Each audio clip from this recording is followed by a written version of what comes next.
البحث العلمي هو الذي يعني سيعطي الإمام علي حقه. وأنا أخبرك يعني أو قد أفشي سرا، نعم، أنا شخصيا قبل أن يعني وأنا متأثر بابن تيمية، يعني للأمانة لم أكن أحب الله ولا رسوله، لم أكن أحب الله ولا رسوله، حتى تخلصت من فكر ابن تيمية وأحببت الإمام علي، فوجدت نفسي تلقائيا محبا لله ورسوله.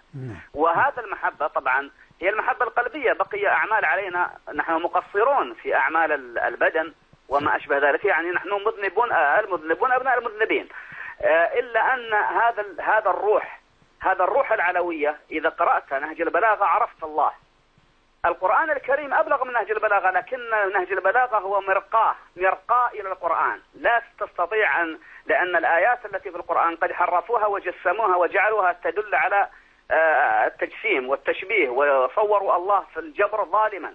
لكن عندما تقرأ نهج البلاغة يصحح لك هذه المفاهيم، يصحح لك مفهومك عن التوحيد، عن عدل الله عز وجل، عن محبة الله، عن محبة رسوله. يعني رسول الله في نهج البلاغة غير رسول الله في صحيح البخاري، مع احترامي للبخاري، إلا أنه لا يصور رسول الله كما يصوره الإمام علي في نهج البلاغة. نهج البلاغة الإمام علي يهتز عندما يذكر رسول الله، تجد الإمام علي يكاد يرتجف إجلالا لهذا النبي الكريم. بينما عندما نقرأ في كتب الحديث نقرأ أن رسول الله يعني رجل عادي جدا، يعني وقد يظلم وقد يشتم وقد يفعل وقد وصفات يعني تضاف، وأسرار بيته مفضوحة أمام الجميع. هذا ما يجوز.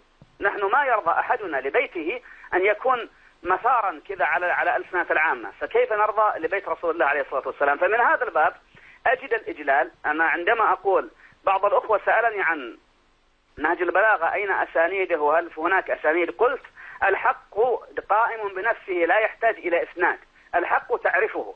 فعندما تقرأ عن التوحيد، عن توحيد الله عز وجل وخطب التوحيد، ما يحتاج. عندما تقرأ تحذيرا من الدنيا والاغترار بالدنيا، ما يحتاج أن تتكلف في البحث عن الإسناد، لأن هذا خدعة الأسانيد هذه وجدناها لا ينفذونها عندما يأتي الأمر. يعني عندما نجد شيخ البخاري إسماعيل بن أبي أويس يعترف بأنه يكذب في الحديث، طيب روى عنها البخاري 300 حديث.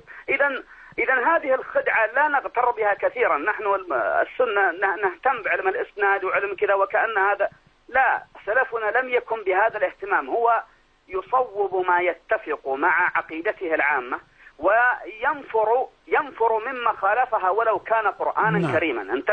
انتبه مثل آية العدل، الله جعلها في القرآن أعظم من أركان الإسلام، لكنها عندنا ما في ولا كتاب في فضل العدل.